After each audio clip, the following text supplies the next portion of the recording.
Intergroup relations. The group identity, us versus them, right?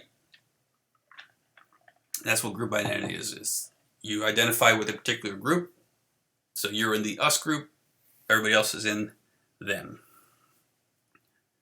Social identity, defining the self in terms of group membership, happens a lot, especially in colleges and universities, where people pledge a sorority or fraternity.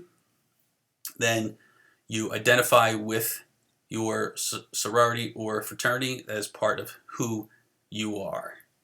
Could be athletes on a team, could be people in an organization, but whatever group you belong to, that helps identify who you are. It's a crucial part of self-image and source of good feelings, because you typically join organizations that have the same type of values and thought processes that you do, hopefully.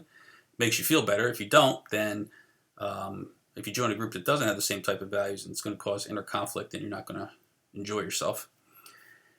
Then you have the in-group versus out-group. Obviously, those that are in your organizations is the in-group. Everybody else is the out-group. Minimal groups, you can't belong to a lot of groups and have lots of different social identities. You typically have just a few that you may belong to and identify with them. Ethnocentrism is the tendency to favor one's own ethnic group. It's pretty simple there. So you could be ethnocentric when you favor your own ethnic group over others. Types of identity. You've got the ethnicity and religion stuff there, political affiliation, vocations, relationships, and then stigmatized identities. So you could, if you belong to one of these groups within each little block there, then you can identify with them, and that would be, if you favor those type of people, that would be ethnocentric. All right, prejudice.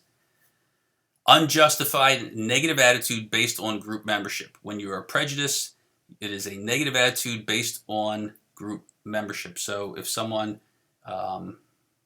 is, athletes, I'm going to go there. I'm going to stay politically correct as much as possible. Athletes, people have a mindset about them. People who are not athletes say, dumb jock and all that type of stuff. It's a negative attitude towards them. They're just in that class because it's an easy class or whatever. They take that major because they're just a dumb jock. Not true. I teach a lot of athletes. I've got some very, very intelligent athletes that I would put up against anybody. But we know what prejudice is. Explicit racism.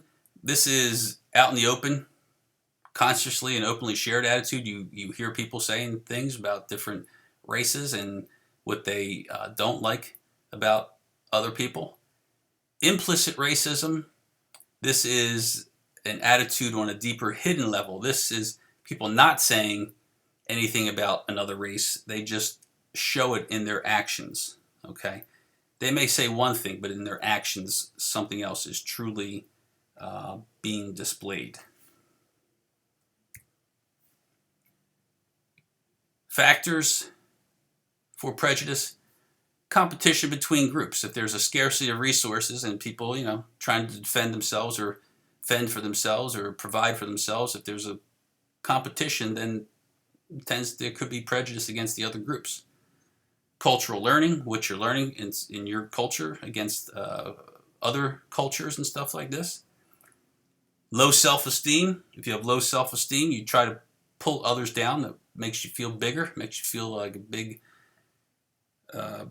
big man or big woman there. Knocking somebody else down makes you feel better about yourself. People with low self-esteem are typically ones that are the bullies and stuff like that. And limits information processing ability. So, prejudiced people, you don't have to take in all this information. You're just prejudging people instead of researching and finding out about people and who they really are and what they're really like.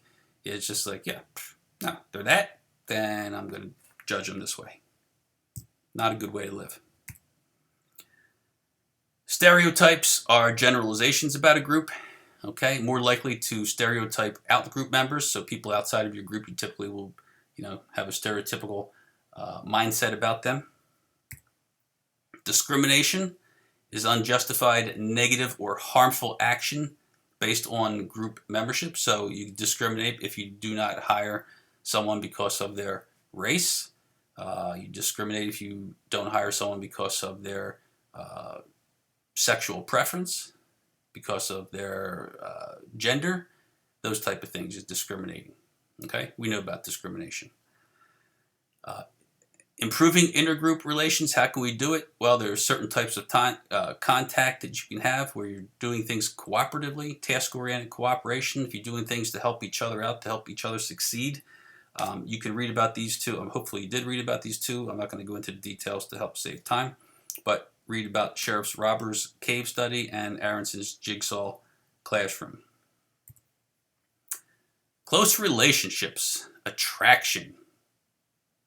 Proximity, physical closeness is a strong predictor of attractions. You typically, if someone's near you, here we have the mere exposure effect. Encounters increase liking, even without realizing it. So you typically like people that are close to you in proximity. Think about when you were in grade school and maybe even in high school, people you sat around would be typically the people that you liked, that you hung out with, people that you wanted to date, typically were people that were around you. Mere exposure effect is the fact that you're exposed to them over and over again and that you tend to like them because you're exposed to them. Consensual validation explains why people are attracted to others who are similar to them. You tend to like people who are similar to you with regards to other things, whether it's attractiveness,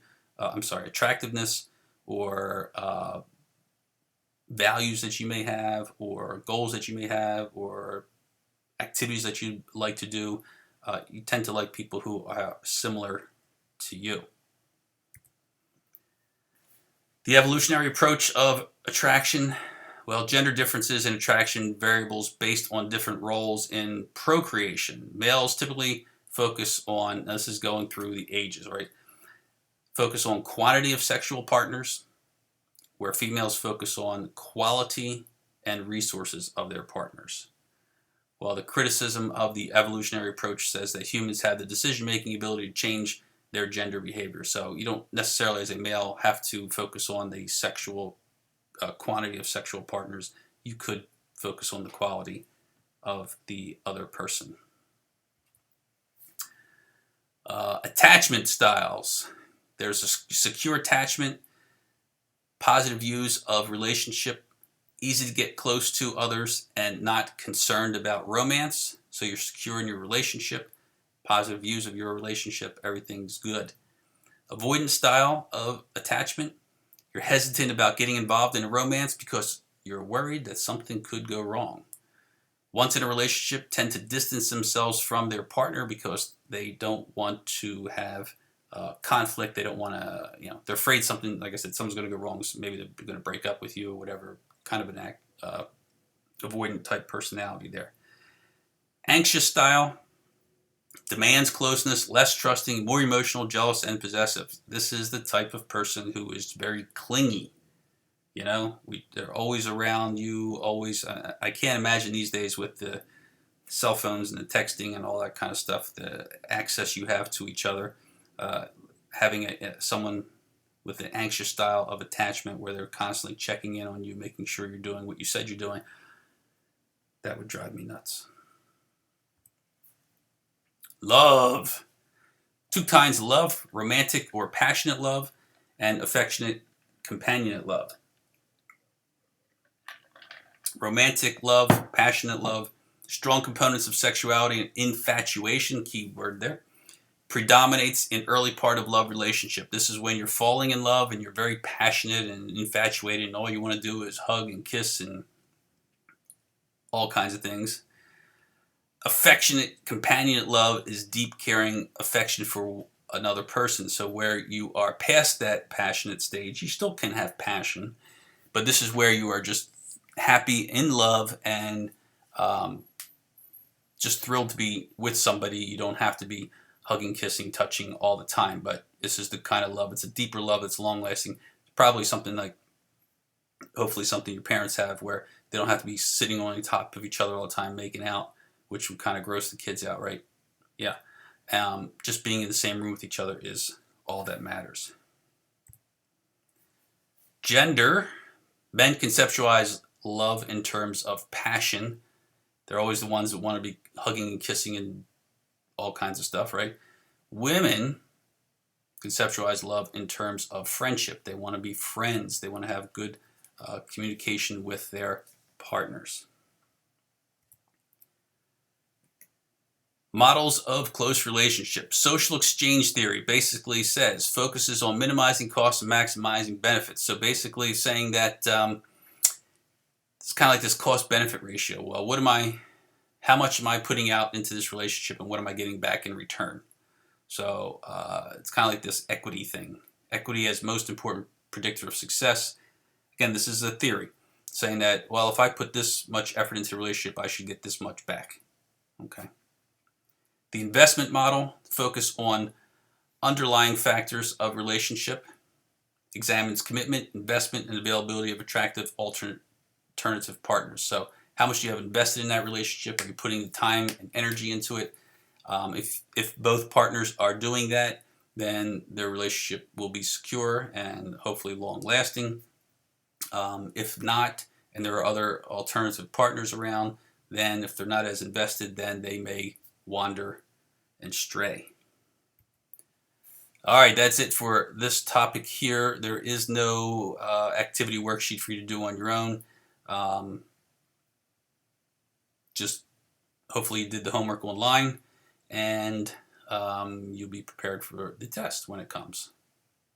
Thank you. Have a good day. If you have any questions, just let me know.